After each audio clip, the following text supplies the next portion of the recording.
Okay, एक छोटी सी video एक छोटे से टॉपिक के ऊपर। आज मैं rich dad and poor dad के कुछ नोट्स बना रहा था, तो एक प्रिंसिपल मुझे याद आया जो कि मुझे शॉर्ट फॉर्म कंटेंट कंटेंट के रूप में प्रस्तुत करना था। बट मुझे अभी शॉर्ट फॉर्म कंटेंट का कुछ एक्सपीरियंस है नहीं, तो मुझे ना वो समराइज करना नहीं आता कंटेंट को कि 60 सेकंड के अंदर उस बात को बोलना कैसे है। तो मैंने सोचा कि एक लॉन्ग वीडियो बनाते हैं, ठीक है। तो बात ऐसी है कि इस बुक को लिखते वक्त रॉबर्ट कियोसाकी ने बहुत सारे बिलीफ सिस्टम को चैलेंज किया था। इस वजह से इन्हें बहुत सारी काइंड ऑफ हेट भी मिली थी। मतलब लोगों ने ट्रोल भी किया था इन्हें उस टाइम पे। तो उनमें से एक बिलीफ सिस्टम था कि जो हमारा ट्रेडिशनल मेथड है पैसों को अर्न करने का, वो ट्रेडिशनल मेथड है स्कूल जाओ, अच्छे मार्क्स लाओ, एक अच्छी डिग्री, एक अच्छी नौकरी पर लगो एंड सैलरी अर्न करो, टैक्सेस दो गवर्नमेंट को और 40 साल तक यही प्रोसेस रिपीट करते रहो। Earn earn earn, income income, ये सब ठीक है।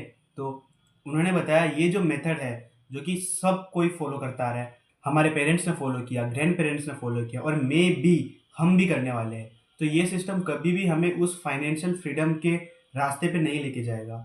मतलब हम अपनी लाइफ टाइम रेट रेस के अंदर ही फंसे रह जाएंगे, ठीक है। What does rate race mean? Rate race का मतलब यही है कि डेली अर्न करना और एक काइंड ऑफ फ्रीडम नहीं होना, पैसों के पीछे काम करते रहना, मतलब लाइफ के अंदर कोई एक्सपीरियंस नहीं, कोई मज़ा नहीं, बस सब खत्म, सब रूखा सूखा लग रहा है, इस टाइप की लाइफ। इसी के अंदर हम फंसे रहेंगे अगर हम इनके भरोसे बैठ गए, एजुकेशन सिस्टम के भरोसे बैठ गए। ये जो बात है ना, कियोसाकी जी ने मे बी आज से कितना साल होंगे, 20-25 साल पहले कही होगी, 2000, मतलब जब beginning of the 21st century हुई थी तब ये बात बोली थी। लेकिन ये बात आज उतनी ही रिलेवेंट है और मे बी उससे ज़्यादा रिलेवेंट है, क्योंकि हमें खुद को पता है कि ये सिस्टम कैसा है और ये हमें क्या सिखा रहा है। और एक और इंटरेस्टिंग बात, ये जो इन्होंने बात बोली थी कि जो एजुकेशन सिस्टम है वो हमें फाइनेंशियल फ्रीडम नहीं दे सकता, वो उन्होंने वेस्टर्न एजुकेशन सिस्टम को मद्देनजर में, मतलब उस पॉइंट ऑफ व्यू को देखकर कही थी। तो सोच लो कि अगर वेस्ट के बारे में वो ऐसा कह रहे तो इंडियन एजुकेशन सिस्टम तो कितना ट्रैश है, मुझे बताने की भी जरूरत नहीं। मिलियंस ऑफ वीडियो बन रही है उनके ऊपर, मिलियंस ऑफ व्यूज आ रहे हैं।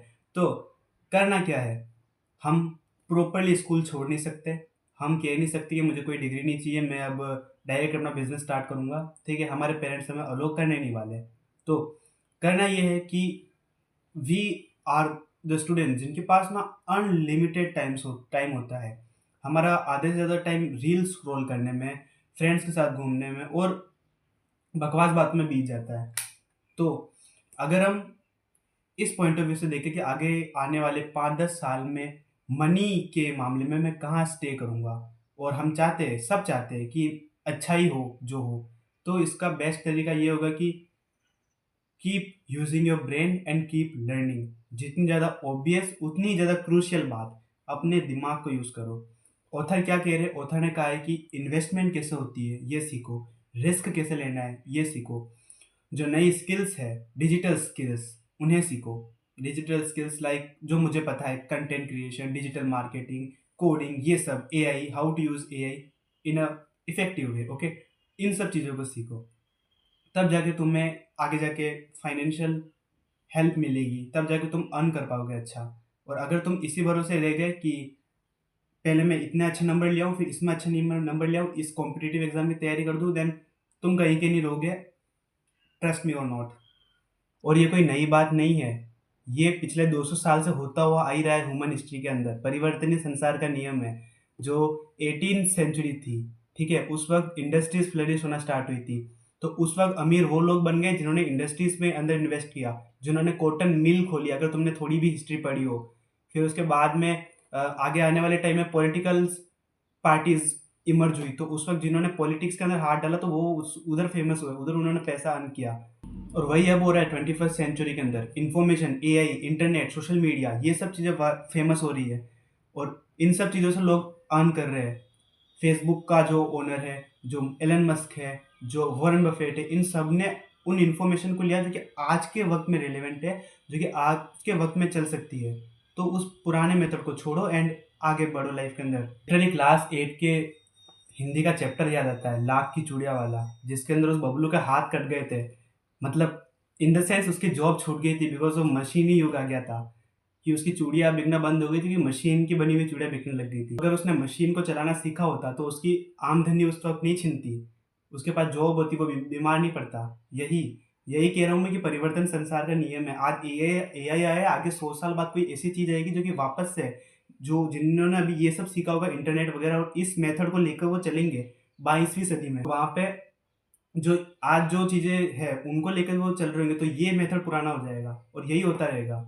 आगे जाके कोई एआई को रिप्लेस कर देगा, आगे जाके कोई इंटरनेट, सोशल मीडिया को रिप्लेस कर देगा। तो जिस वक़्त जो चीज़ न्यू चल रही है वो हमें सीखनी पड़ती है। जो सीखता है वो अर्न करता है, वो हायरार्की में ऊपर होता है और जो नहीं सीखता वो मिडल क्लास में रह जाता है, हमारी तरह। और वो पिसता रहता है अपनी पूरी जीवन भर और टॉक्सिसिटी इनके ऊपर फेंकता रहता है कि ये लोग बुरे, ये लोग ऐसे, ये लोग वैसे। तो ऐसा नहीं करना है, समझो, कुछ भी हो जाए चाहे। टाइम के अंदर मिडिल क्लास लोगों को ये वाला मेथड मिला, पढ़ाई-लिखाई करके कुछ सरकारी नौकरी मिल जाए और ये सब अचीव हो जाए, पैसे मिल जाए कुल मिला के। तो ये जो मेथड है पुराना हो गया क्योंकि उस वक़्त पहली बात तो पढ़ाई इतनी ज़्यादा एक्सेसिबल नहीं थी लोगों के पास। बहुत कम लोग ऐसे थे जो मुश्किल से 12th पास, मुश्किल से जिनके पास में डिग्री होती थी। इसलिए उनको जॉब वगैरह जो भी था वो मिल जाता था। एंड उस वक़्त इंडियन पॉपुलेशन भी बहुत कम थी आज के कंपैरिज़न में। बट आज पॉपुलेशन भी ज़्यादा है और पढ़ाई सबके पास एक्सेसिबल भी है क्योंकि लोगों को कोई पाथ पता ही नहीं ना कि करना क्या है। तो क्या करना है जो कि पेरेंट्स बता रहे हैं। जो रास्ता पेरेंट्स ने देखा है वही हम फ़ॉलो कर रहे हैं। तो सच्ची में इस ये जो पाथ है ये बहुत ज़्यादा हार्ड होने वाला है। अगर तुम नहीं हो कोई एक्सीलेंट, ब्रिलियंट बच्चे तो बहुत मुश्किल होने वाला है। I am not demotivating you but समझो इस बात को, ये कोई ऐसा नहीं है कि हर कोई पढ़ाई के अंदर उखाड़ लेगा, हर कोई पढ़ाई के अंदर कर लेगा। सबके लिए है ये चीज़, सबके लिए नहीं है। कुछ चीज़ें होती है जो सबके लिए नहीं होती। इसलिए keep learning new things and keep moving forward. और अगर तुमने ऐसा नहीं किया तो तुम्हारा फाइनेंशियल फ्यूचर बहुत ज़्यादा बेकार होने वाला है। और अभी की वक्त में अच्छा इन्फॉर्मेशन होना, अच्छी स्किल्स होना बहुत ज़्यादा ज़रूरी है, ठीक है? डिग्री की कोई वैल्यू नहीं है इंडिया में एंड यही होगा। आगे जाके ये चीज़ और ज़्यादा बदतर होने वाली है। तो मेक श्योर तुम अवेयर हो इन सब चीज़ों से। मेक श्योर जब तुम स्कूल जा रहे हो या तुम अपने घंटे स्कूल में वेस्ट कर रहे, सॉरी, पढ़ाई कर रहे हो घंटों स्कूल में, तो तुम घर आके बाद अपने आप को बोलो कि मैंने आज कुछ पहाड़ नहीं उखाड़ लिया है, ठीक है? अभी भी मुझे कुछ काम करना है और वो काम क्या होगा? सर्च करो, देखो, समझो। और ये एडवाइस इतनी ज़्यादा कॉमन है, इतनी ज़्यादा ऑब्वियस है कि तुम्हें लगेगा चल कुछ नया बता, लेकिन यही बात है, सुन सबने रखी है, पता सबको है, पर लोगों के अंदर ईगो इतना है कि वो ट्राई नहीं करने वाले। तो यही तुम्हारा एडवांटेज है। तुम्हें ट्राई करना है, तुम्हें रियल एक्शंस पुट इन करने हैं, ठीक है? और अगर तुम ये करोगे तो तुम मिलियंस ऑफ लोगों से आगे बढ़ जाओगे, तुम्हें पता भी नहीं चलेगा। और हमारे पास टाइम है यार, इतना सारा टाइम है, क्यों वेस्ट करना, ठीक है? करते हैं ना कुछ, सीखते हैं ना कुछ नया।